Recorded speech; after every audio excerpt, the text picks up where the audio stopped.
so that we can send this one out as well. We have a Google form if you haven't filled it out yet that we will also send out with a place for you to also indicate what topics you'd like to hear more about as we continue to put the webinar series together. We don't have dates yet for the next webinars, but the next topic will be about water use and data centers, and the following will be about local permitting and data centers. So stay tuned, we'll send more information out about that. Next slide. Tonight, we'll be discussing two really important proceedings in front of the Wisconsin Public Service Commission. That's the entity that's responsible for regulating our utilities and how much they charge us for electricity. These are really important opportunities to protect Wisconsinites from having to foot the bill for big tech. If we get this right, big tech will have to pay their cost for electricity. If not, it could mean everyday Wisconsinites, like all of us, are subsidizing big tech coming in with data centers. We want to thank our additional partners at Power Wisconsin Forward, including Walnut Way, Citizens Utility Board, and Clean Wisconsin, who are engaging in this docket with us as well. You're going to see these dates a little later, but I wanted to make sure you had them right up front so you know when the dates of the public hearings and the comment periods are. We'll go through these in detail later, but make sure to take note of them now. Next slide. And then here's the plan for tonight. We'll jump right in here in a second. We'll talk about data centers and electric rates. We'll talk about the WEC tariff docket, or what we call like the who pays for data centers docket, which will determine how much the big tech pays for the data centers in We Energies and WPS territory. We'll then talk about the Alliant customer contract for Beaver Dam. Alliant Energy is doing their payment mechanism a little different. We will have time for Q&A, so please use the Q&A form that's at the bottom of your screen where the mute and unmute button is. You should see one that says Q&A. Click that. You can enter your questions in there. We'll use that, and then we will have time to help folks start putting together your either written or oral comment for the proceedings next week. And with that, let's get into it. I'm excited to welcome Jeremy Fisher, Principal Advisor for Climate and Energy for Sierra Club's Environmental Law Program, who served as our expert in this case, who will give us the background about data centers and electricity bills.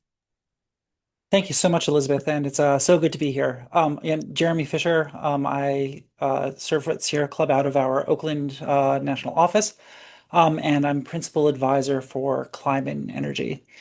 Sierra Club has been tracking data center growth for a while now and been very concerned about impacts on rates, on climate, and on emissions and local communities. And I'm really happy to be talking to you about what that looks like in Wisconsin, and specifically what that looks like from the perspective of rate making. So we're going to be talking tonight about these two proceedings that are happening at the Wisconsin Public Service Commission. And to line that up, I really want to sort of focus in on what the primary areas of concern are around being able to talk about ratepayer impacts from data centers. And we really put these into four major buckets that we're trying to figure out how we make sure that data centers are truly paying their own way.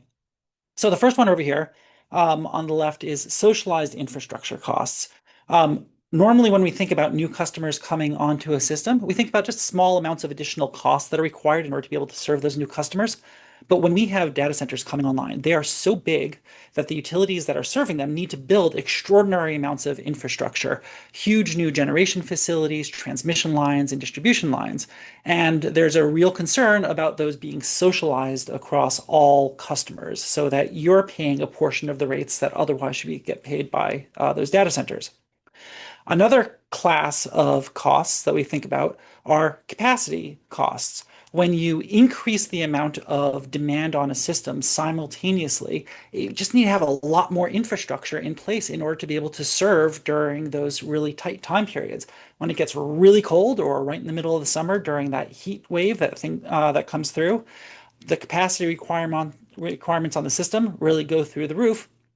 And to have that amount of infrastructure on board in order to be able to serve those requirements actually costs a lot. Data centers use energy really around the clock now. That hasn't changed yet. And when there's less slack in the system, it just costs a lot more for customers to be able to meet all of those requirements. And some of those costs get passed to other ratepayers. Third big bucket of costs we think about are energy and fuel costs. So you can think of our overall system as having some very cheap energy on it, like wind and solar, and some very expensive energy on it, like gas plants and even diesel plants that are used hopefully only at the very worst times of year. But as we start to add more data centers to the system, and data centers require energy across all hours of the year, again, like many hours, that starts to shift our requirements towards using those more and more expensive generators more and more often. And so rather than just using them when we need them on the edge, we're using them in many more hours. And those overall fuel costs are getting passed on through all of our customers. And so we get concerned about what happens about how we pay for our energy and our fuel costs. And particularly if we have circumstances like the cold snap that happened in the rest of the country over the course of the last couple of weeks, or the Ukraine crisis that drove up gas prices in 2022 and 2023, those kinds of increases in our gas prices redound to the cost of energy that we're all paying. And while we normally do expect to pay a little bit more for fuel under those kinds of circumstances, if we have a lot more fossil fuel that's getting built for the purposes of serving data centers, then we're going to all pay those costs if data centers are pushing some of those costs onto our shoulders. Flip slide, please. The last cost, and the really big one here, and sorry if this icon doesn't come across as well, it's a deflated balloon over there and a couple of pieces of confetti that have fallen to the floor. We worry about stranded costs. Who's going to pay for all of this infrastructure if the party ends? Right? There is an extraordinary amount of enthusiasm for being able to build huge data centers right now because everyone assumes, not everyone, but a lot of folks in the tech sector and financial world assume and hope that there are going to be a lot of users of AI and these data centers after they all get built. But nobody really knows if this is going to all pan out. And as a matter of fact, there are a lot of reasons to be nervous about whether it's going to all actually transpire in the way that the tech companies and financial sector hope that it will. And so one of the things that we worry about a lot is if it actually shrinks or deflates or this balloon pops, and we're left with a lot of extra infrastructure, who's going to pay for all of that? If your utility has built a huge amount of new infrastructure and then that tech company goes away, who's left holding the bag? So I'm going to talk for a moment about what happens with Wisconsin Electric Power's tariff structure. A tariff is a fancy word for a rate making mechanism. So when you pay your electric bill, you're paying on a tariff, and this is creating a new tariff structure for large customers. In this case, very large customers. It's got two parts: very large customer tariff and the bespoke resource tariff. Next slide, please, if you don't mind. All right. So we've got this interesting component where Wisconsin Electric is going to be building capacity resources and generation on behalf of large customers. They overall project that they're expecting to see 3.4 gigawatts worth of data center demand from primarily Microsoft and Oracle, OpenAI by 2030. And of course, you've heard about these data center projects. This is the Fairweather project and the other projects that are in that same space. And just to put some context around it, when we think about a gigawatt, in your mind, think about the city of Orlando. The entire city of Orlando, the airport, all of the services that are offered, all of the residents, that entire city, its entire footprint, that's 1 gigawatt. And we're talking about two data centers that themselves will effectively have 3.5 times that amount by 2030. That's an extraordinary amount of growth and an extraordinary amount of demand. And for WC's service territory, that's basically doubling their demand by 2030. So we have to be able to put something in place in order to be able to protect other customers. And so this is the bid that the utility is putting forward to try to protect other customers. Next slide.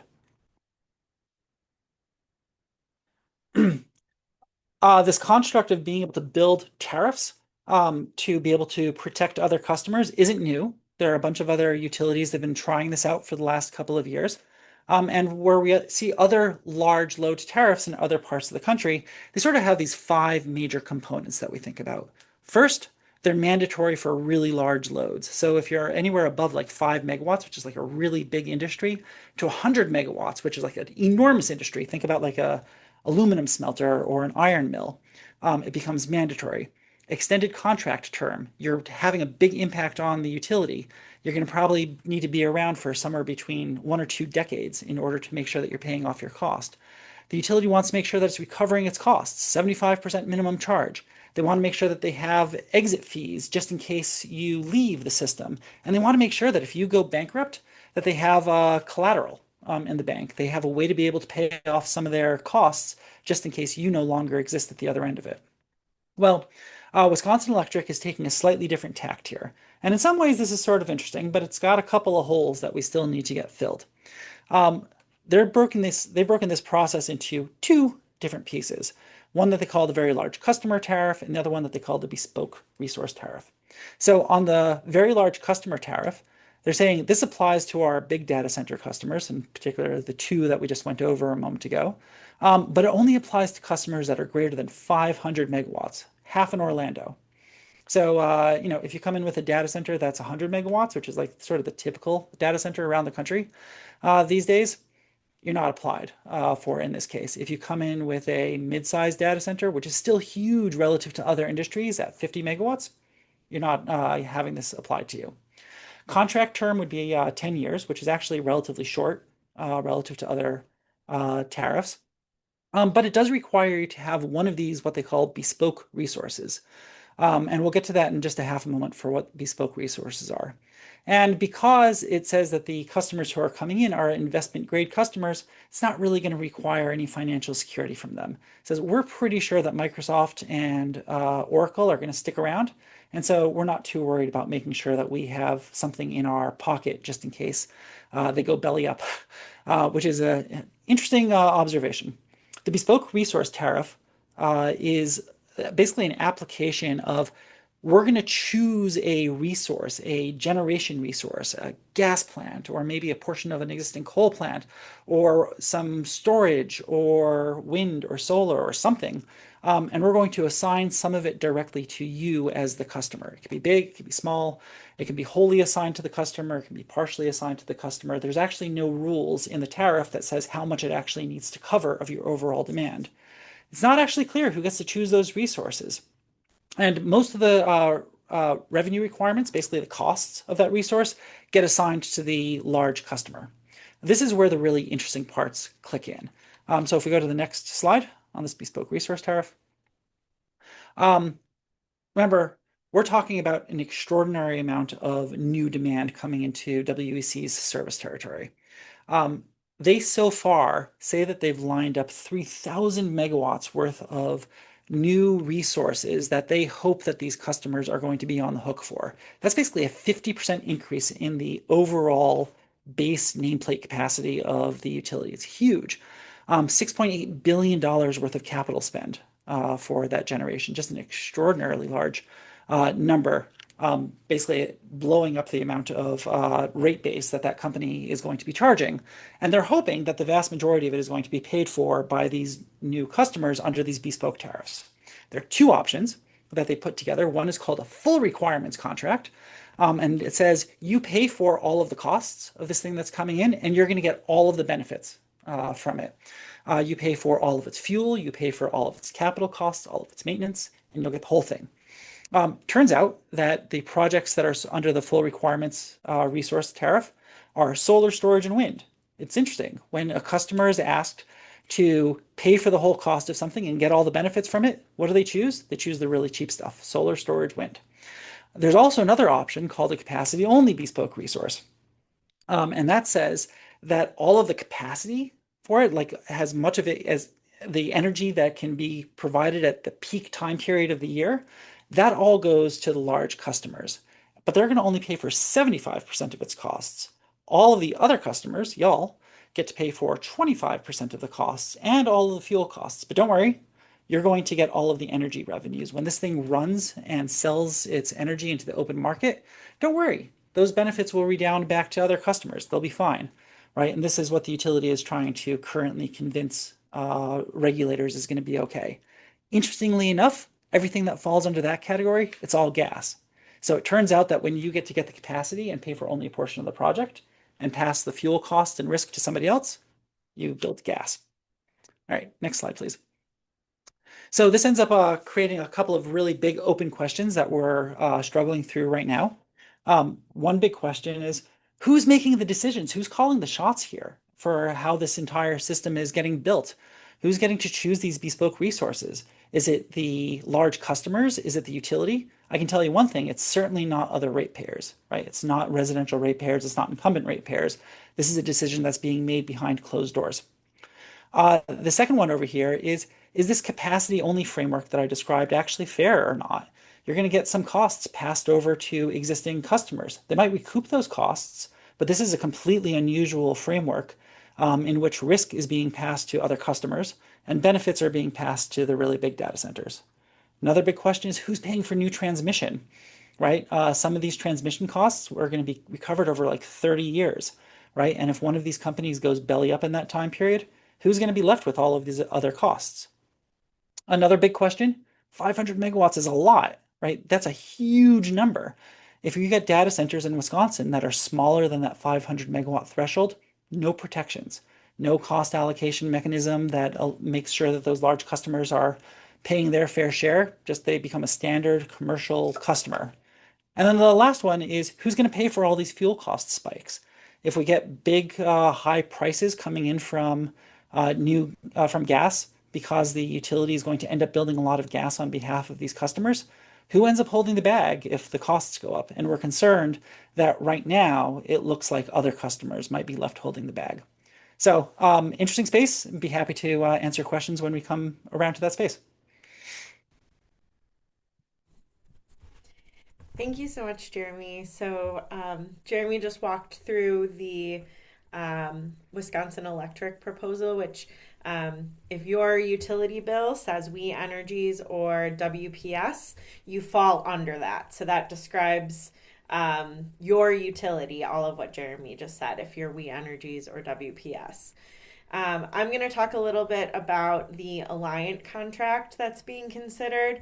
And this applies to an unnamed, publicly unnamed large load customer in Beaver Dam.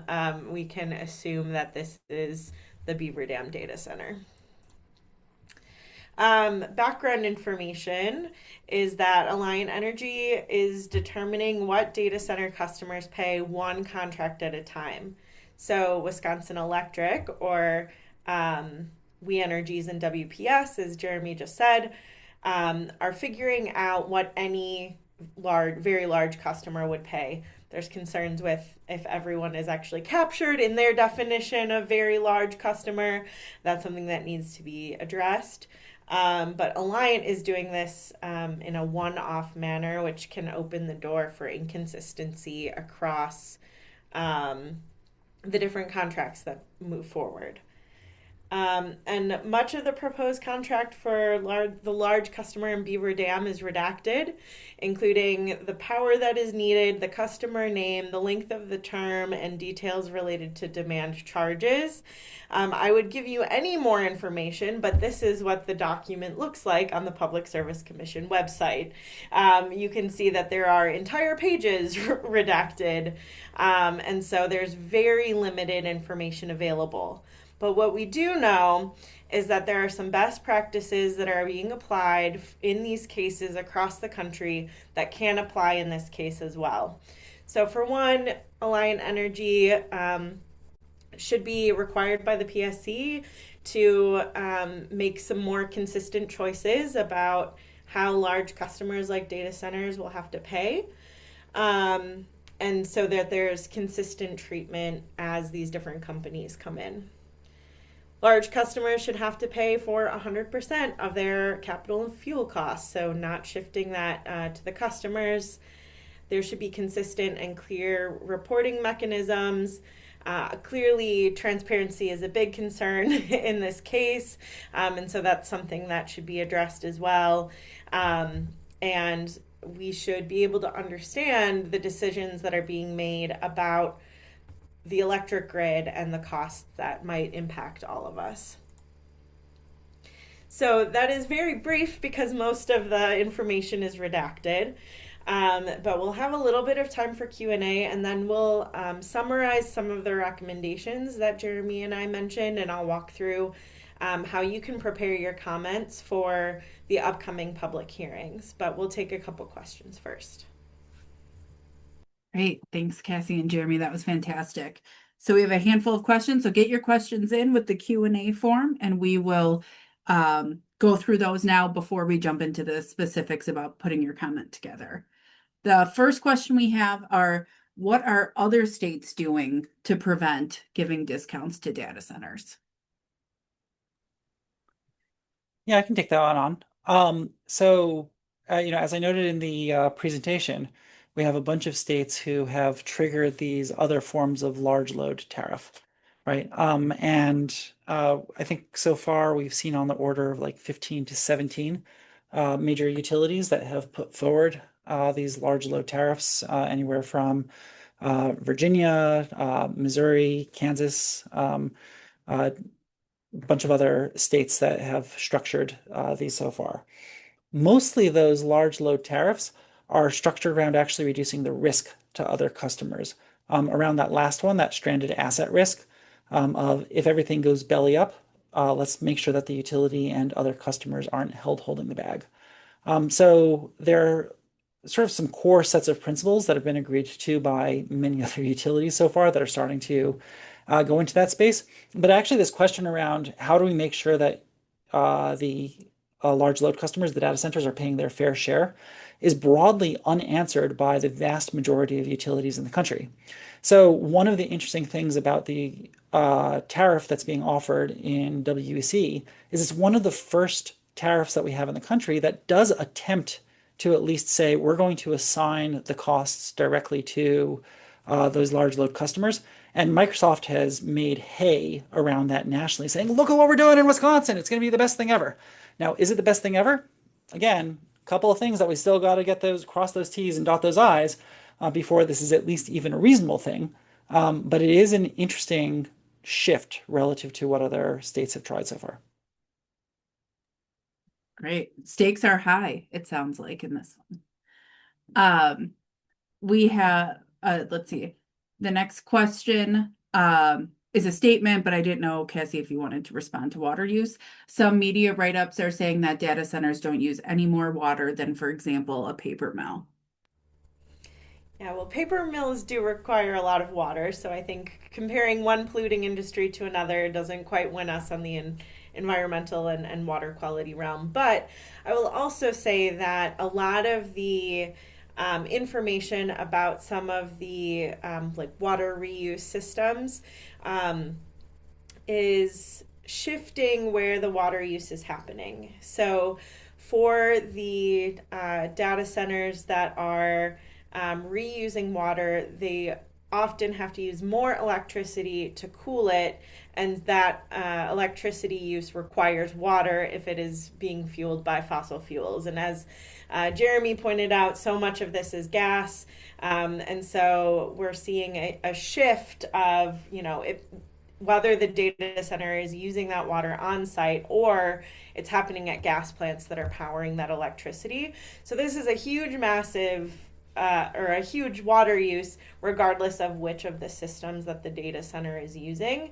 It just allows them to pretend that they're not using as much water as they say they are. And our friends at Clean Wisconsin did a really great report that looks into this and talks about how over 70% of water use in Wisconsin is for electricity generation already. And so if we're thinking about adding that many more fossil fuels, that is a lot of water use that we're adding as well. Great. Jeremy, I think this is, you were about to write an answer, so you can just say it. Can large customers create separate ownership structures or subsidiaries to be considered a smaller entity and then not subject to the large customer rules? Yeah, so I wanted to actually answer this one live because I thought it was an interesting one to delve into. So, in theory, the utility should be on the watch for looking for that type of gamesmanship, right? You've seen pictures in media of data centers, right, that have all of these different buildings, have 7 different buildings, right? And you can imagine the circumstance in which each one of those buildings has a different meter on it. And then they call this one company one, this one company two, this one company three, and this one company four. And we don't want that to be the case. So one of the things that we're actually asking for is an affirmative set of language here that says these have to be aggregated by the parent company, right? We can't use this gamesmanship in order to be able to slip it, right? And I'm hopeful that that we're at least all on the same page, that that type of gamesmanship would not be appropriate, but definitely something that we're on the lookout for. Great. Um, Actually, yeah, can I tie that into maybe a yep, separate question that comes a couple later? yeah, That says what kinds of facilities require less than 500 megawatts, right? And this actually goes to like we're starting to get to the point where it feels like it's a norm of like, oh, a data center at 500 megawatts, not a big deal. No, it's a really big deal, right? This is huge. The size of these data centers is just absolutely astronomically mind-blowing. It's like we can't talk about billions because nobody really knows what $1 billion when it is, even if you had it in your pocket. We can't talk about gigawatts because we don't really know what a gigawatt is. You've never seen a gigawatt-sized facility before. So when we talk about like Virginia, right? Virginia is currently at around like 7 or something along those lines gigawatts worth of data center in it, right? That's the largest single cluster of data centers in the world, right? And it's around 7 or 8 gigawatts right now. It's on its way to potentially being 28 gigawatts. It is filled with data centers that are between 20 to 100 megawatts, some that are smaller than that, right? It doesn't take a ton of 50 megawatt data centers before you get a 500 megawatt data center.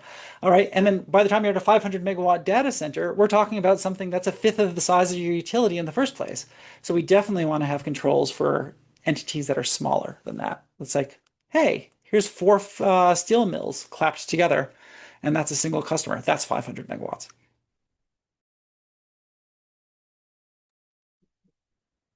thank you. Cassie, why was all that data redacted? What are they trying to hide from and who?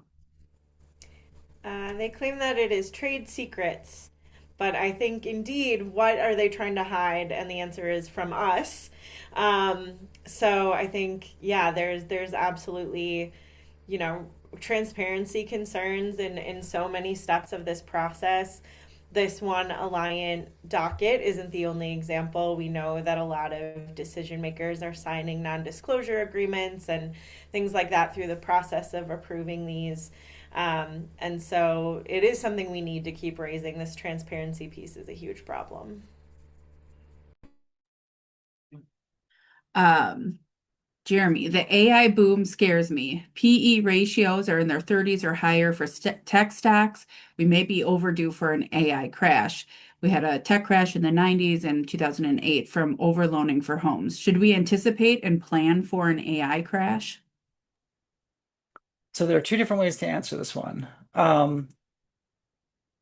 Should we anticipate it and prepare ourselves for the risk that we may have an AI crash? Yeah, almost certainly. And particularly for an space where we're talking about utilities, we absolutely should, right? Should you, I'm not a financial advisor, not making any financial advice here, right? Should you change the way that you're thinking about financial portfolios and that type of your world? I've got no idea, right? I think everyone is really split in terms of whether this actually has an outcome, right? One end of it says that it will successfully monetize. Everyone will want all these tools that are being built and they'll be able to pay for them in a way where we're able to pay for this $5.5 trillion, I think was the estimate for all of the costs that we're throwing into data centers and everything that sits behind it, right? And every day we see moves by these tech companies to either trim other costs, fire employees, merge with something else in order to be able to get some additional capital because they're really cash strapped right now to be able to build all these data centers. Will it pan out? I don't know.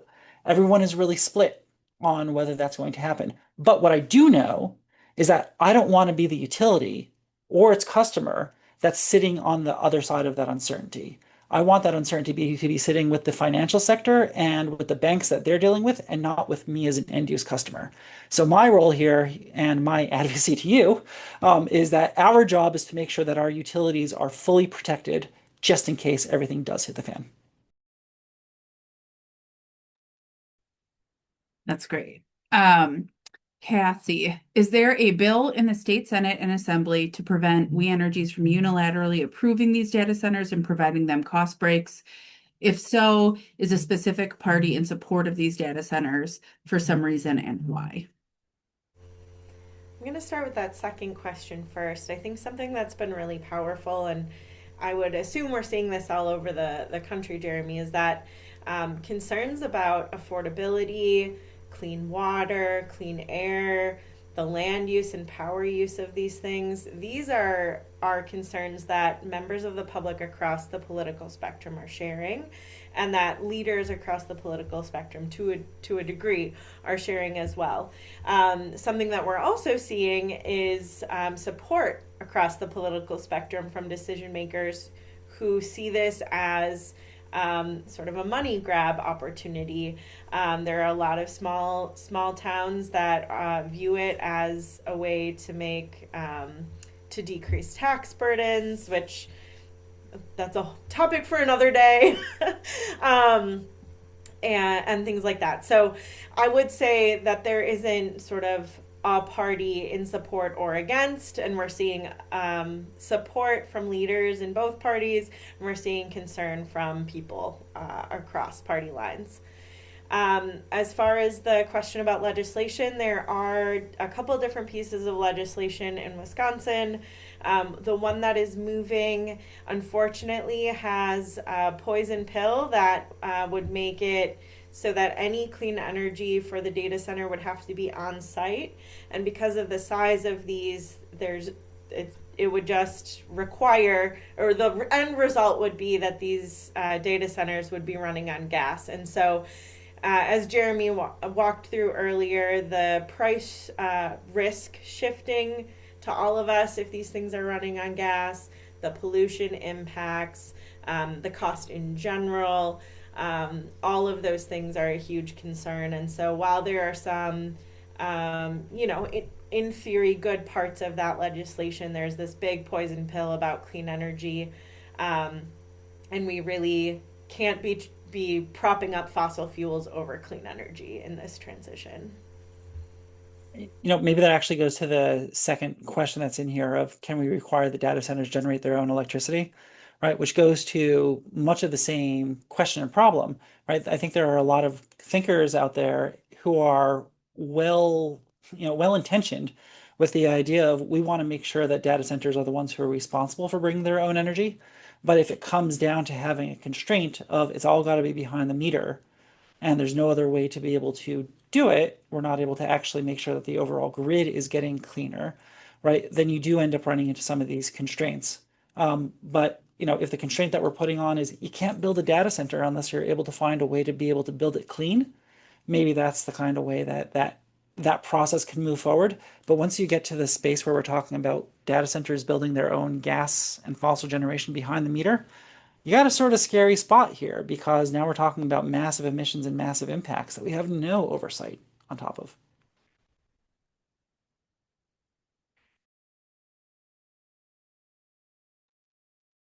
Um, okay, we have an easy question next. So either one of you can probably answer this. Do I have to be a We Energies customer to testify or submit a comment? You do not. Because this is the state's largest utility and the impact of air pollution and cost risk can go beyond the boundaries of We Energies or WPS.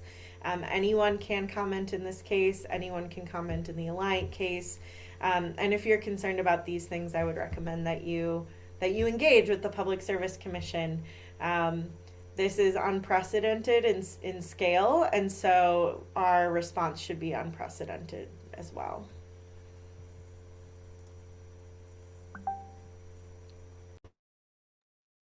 Great. Um, the next one's a little complicated. Maybe you both want to take a stand at, because it's got a lot of layers. I understand ground has already broken for a data center in Port Washington. Is there a way to prevent this and other data centers from being built if public comment is still in the process? Who's making these decisions in the first place? I don't know who wants to take that one. I can start, and then Jeremy, you catch me on what I miss. Um, so there are, for who's making decisions, there's a lot of decision points along the way for a data center. A lot of this starts with municipalities, and so zoning committees, local boards, and the permitting process that has to happen at the local level is one decision point that happens.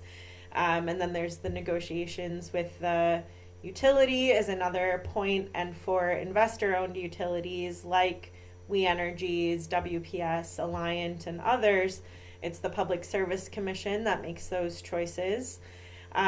There are also decisions that come from the Department of Natural Resources about air pollution and water use.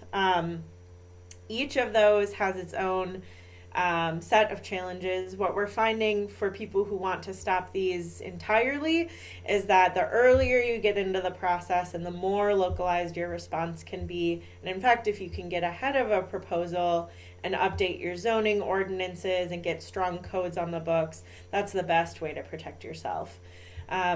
Because Beaver Dam is further along, the further these projects get along, the more difficult it is to stop them, unfortunately. And so right now, making sure that there's a really strong contract that protects all of us from having to pay for any of the electricity needs, infrastructure needs, fuel needs from Alliant, that's really important. And so engaging in that to get at least that protection up is important. So, and there are other things. I'm sure there are similar decisions happening about the cost of water and some other things as well along the process. I've got nothing to add to Cassie's wonderful answer. Great. And we have perfect timing with questions. One last question I'll send to you, Cassie, and then we will start going into the specifics for the comments. So is nuclear an option for any of these data centers?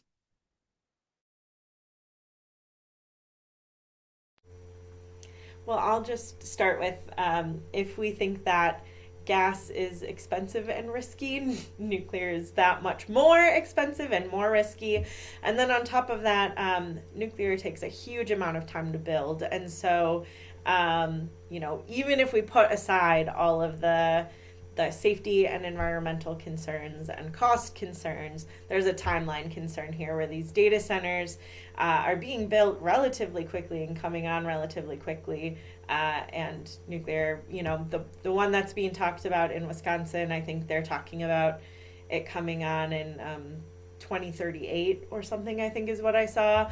And these data centers are going to be running by then. And so, there's practical concerns here as well as the environmental and cost concerns that come along with nuclear power.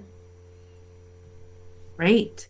With that, we have 20 minutes. And so let's launch into helping you prepare your comment for the and the ways that you can engage in both those dockets Cassie mentioned. If you have additional questions, feel free to keep putting them in the Q&A and we will type answers or follow up with you afterwards.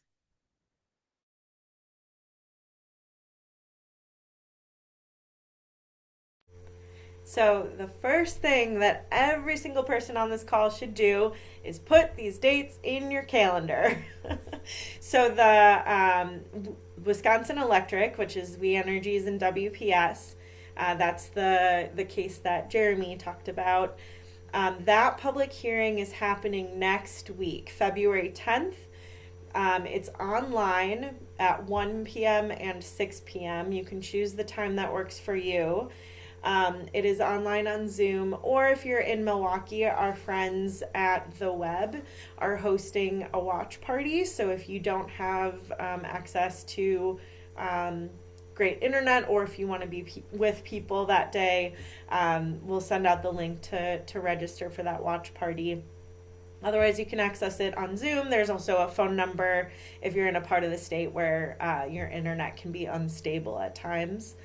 And then if you can't make it to that public hearing on February 10th, they do take written comments, and those can be submitted until February 17th. We'll send that link around as well. But yes, get that in your calendar. So February 10th for We Energies, and comments are due February 17th. And then for Alliant Energy and the Beaver Dam Data Center, that public hearing is also online February 24th at 1 p.m. and 6 p.m. And written comments are due March 3rd. So the first step is to get those in your calendar. The next is to prepare your comment.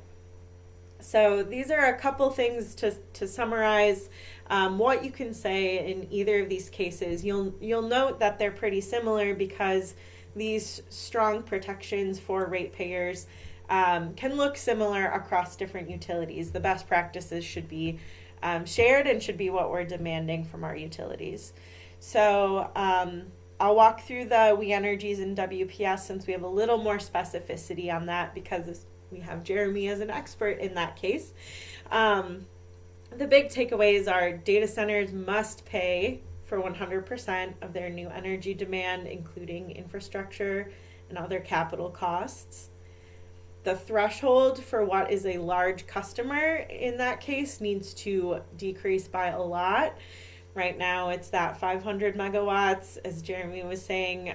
Some are looking at 20 megawatts is where some of these start. And so that needs to be decreased to under 100 megawatts for sure.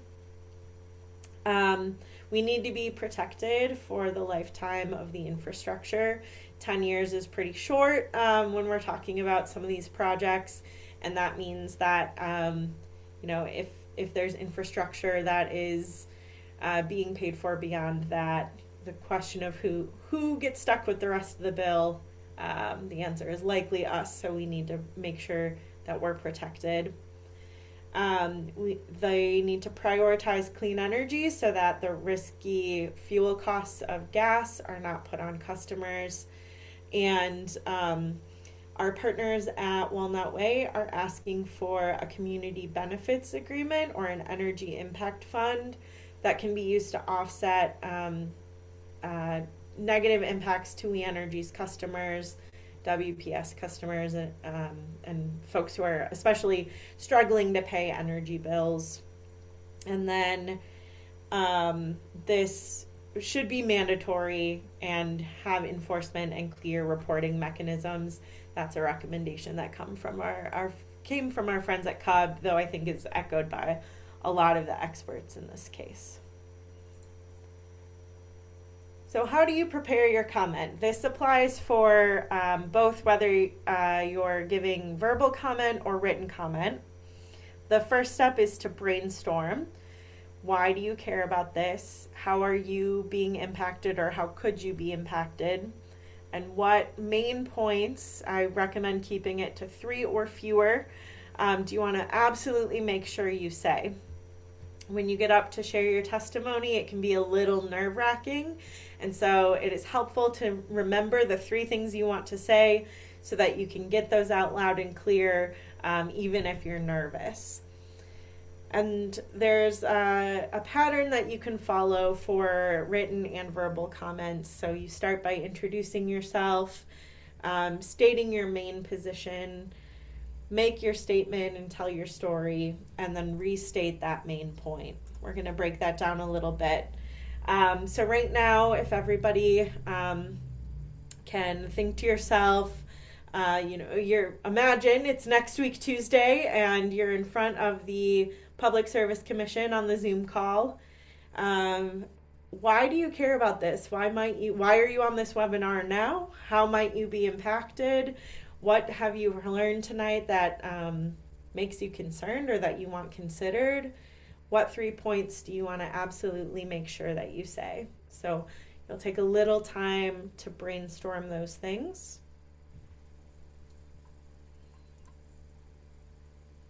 And then you'll use that brainstorm to inform the comment that you either write or that you eventually will wind up reading as your testimony. If you're giving verbal comment, the administrative law judge will call your name. You'll do a funny back and forth trying to get off of mute on the Zoom.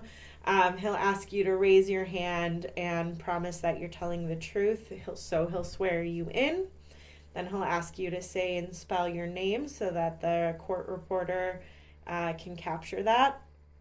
And then I recommend including how you're connected to this. So if you're a We Energies customer, if you're a parent, if you are a doctor, there are a lot of roles that you might have. If you live next to a data center proposal, all of those things are really great and powerful things to include at the start of your testimony. Then you'll state your main position. So for next week, Tuesday, you could say Public Service Commission should make sure there's no discounts for data centers by adopting the recommendations from Sierra Club, Walnut Way, Clean Wisconsin, and Cub expert testimony. And then you'll make your statement or tell your story. So that brainstorming you did, why does this matter to you? How might you be impacted? Sharing that story is really important.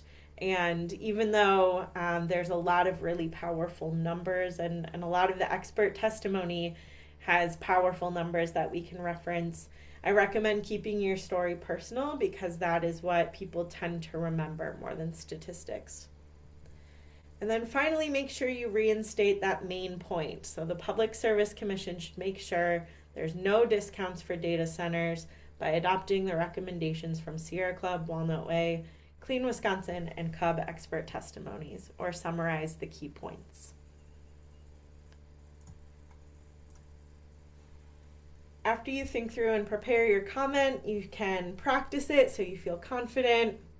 And you can also run through this checklist to make sure you're ready to go. So are you feeling respectful and confident in delivering your message? Does it share your personal perspective? Again, your personal story is what is engaging to people. It's what people remember. You should keep it simple, clear, and concise so there's absolutely no confusion or misinterpretation about what you're trying to say.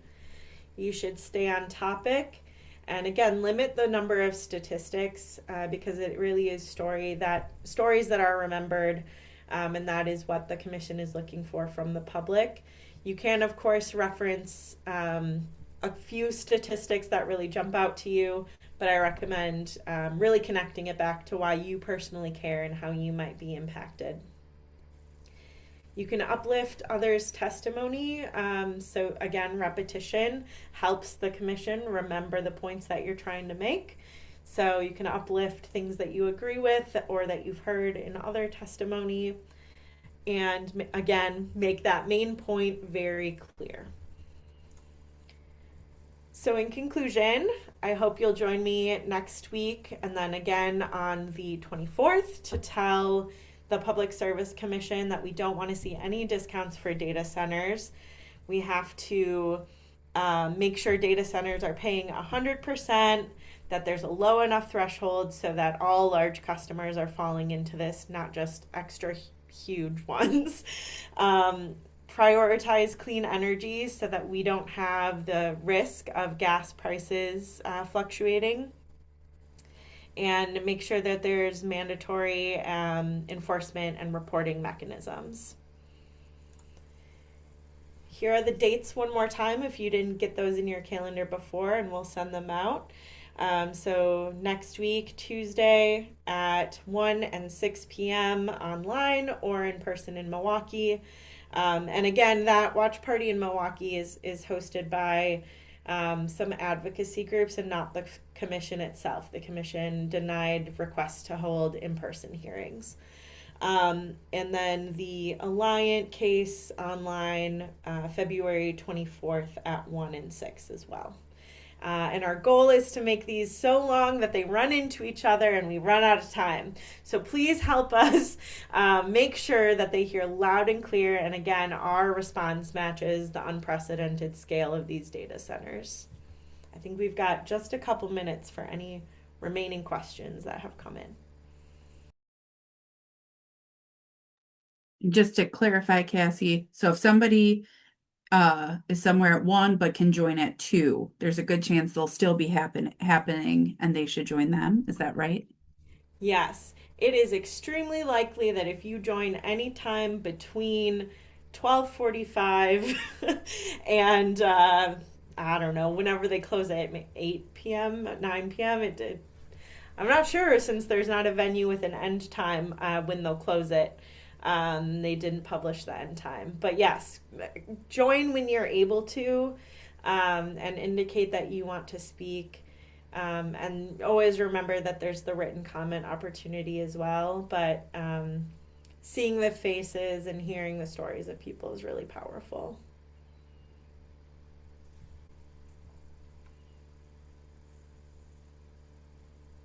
Um, I saw a question come in about rural co-ops, and I have to answer it.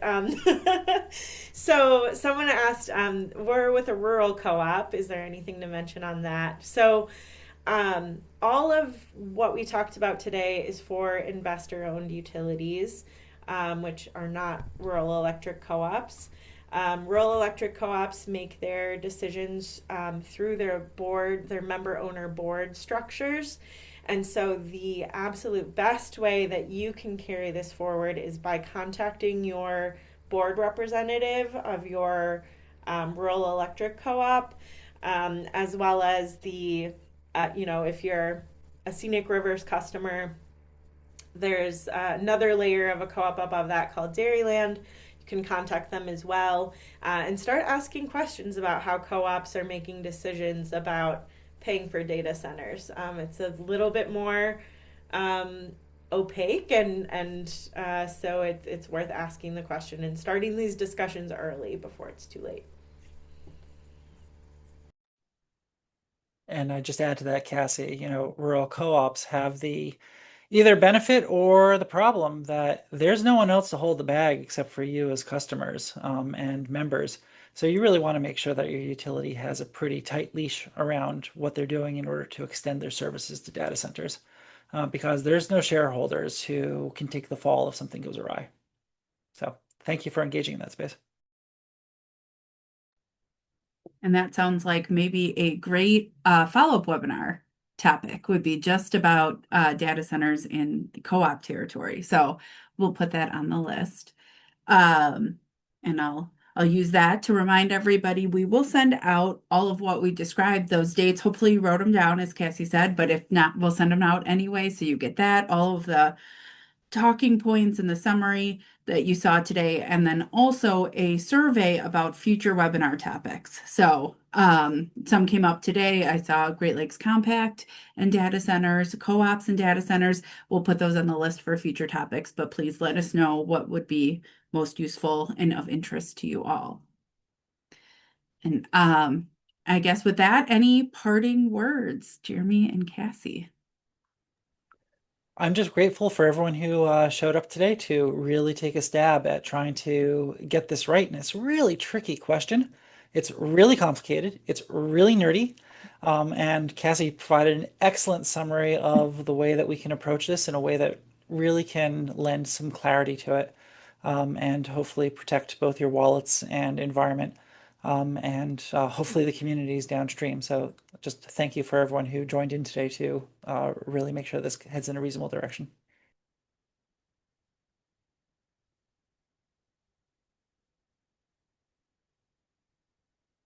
Right. Any final thoughts, Cassie, before we?